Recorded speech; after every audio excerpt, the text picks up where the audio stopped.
অভয়নগরে ঈদ মেলায় ফুচকা খেতে ২০০-র অধিক মানুষ অসুস্থ হয়ে পড়ায় ঘটনায় বিক্রেতা মনির গ্রেফতার। যশোর থেকে ইয়াসিন আরাফাতের তথ্যচিত্রে থাকছে বিস্তারিত। যশোরের অভয়নগরে ঈদ মেলায় বেলপুরি খেয়ে ফুচকা খেয়ে ২০০-র অধিক মানুষ অসুস্থ হয়ে পড়েছেন। এ ঘটনায় বিক্রেতা মনির হোসেন ২৫কে গ্রেফতার করেছে পুলিশ। বুধবার ২ এপ্রিল রাতে যশোর মনিরামপুর উপজেলার ঢাকুরিয়া থেকে তাকে আটক করা হয়। তার বিরুদ্ধে নিরাপদ খাদ্য আইনে মামলা দায়ের করা হয়েছে। আটক মনির হোসেন মনিরামপুর উপজেলার ঢাকুরিয়া উত্তরপাড়া গ্রামের আব্দুল লতিফ মিন্টুর ছেলে। অভয়নগর থানার পরিদর্শক তদন্ত শুভ্র প্রকাশ দাস জানান, গত ৩১ মার্চ ঈদের দিন দেওয়াপাড়া ভৈরব নদীর পূর্ব পাড়ে মনির হোসেন নামে এক ব্যক্তি চটপটি ও ইন্ডিয়ান বেলপুরি অস্থায়ী দোকান দেন।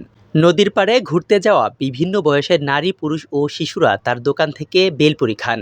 পরবর্তীতে গভীর রাত থেকে তারা পেট ব্যথা, বমি ও ডায়রিয়ার উপসর্গ নিয়ে হাসপাতালে ভর্তি হতে শুরু করেন। পরদিন পর্যন্ত ২০০-র অধিক মানুষ উপজেলা স্বাস্থ্য কমপ্লেক্সে ভর্তি হন। বিষয়টি নিয়ে বিভিন্ন গণমাধ্যম ও সামাজিক যোগাযোগ মাধ্যমে প্রচার হয়। বিষয়টি চাঞ্চল্যকর হওয়ায় ফুচকা দোকানিকে আটক করে অভিযান শুরু করে পুলিশ। সর্বশেষ বুধবার রাতে মনিরামপুর উপজেলার ঢাকুরিয়া থেকে বেলপুরি বিক্রেতা মনিরকে আটক করা হয়।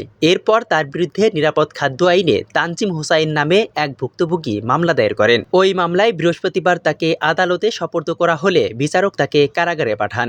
অপরদিকে অভয়নগর উপজেলা স্বাস্থ্য কমপ্লেক্স থেকে সর্বশেষ খবর পাওয়া পর্যন্ত আজ সকালেও কয়েকজন রোগী ভর্তি করা হয়েছে। তাছাড়া অনেকেই সুস্থ হয়ে বাড়ি চলে গেছে।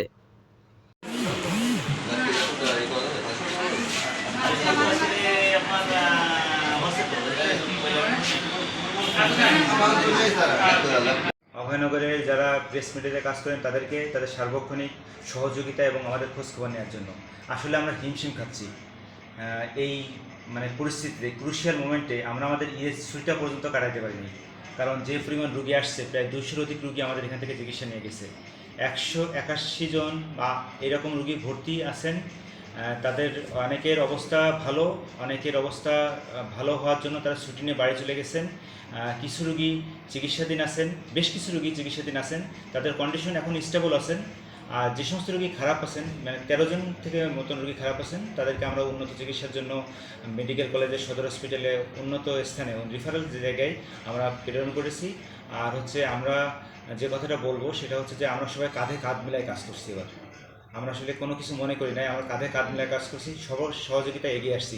যাদের ওষুধ কেনার সামর্থ্য নেই আমরা তাদেরকে অনেকের কাছে সাহায্য চেয়ে, এমনকি আমাদের নিজেদের টাকা দিয়েও আমরা ওষুধ কিনে দিয়েছি, যে না, মানুষগুলো সুস্থ থাকুক। অনেক দুস্থ, অনেক গরিব মানুষ আসছেন, তাদের দিকে তাকালে আমরা যদি না তাকাই তাহলে কে তাকাবে? আমরা মানুষের যদি মানুষের দিকে না তাকাই তাহলে আর কে দেখবে? তা আমি তো চাই আর মহান আল্লাহ তাআলা আমাদের সঙ্গে আছেন। ইমাম হাসান, ই টেলিভিশন।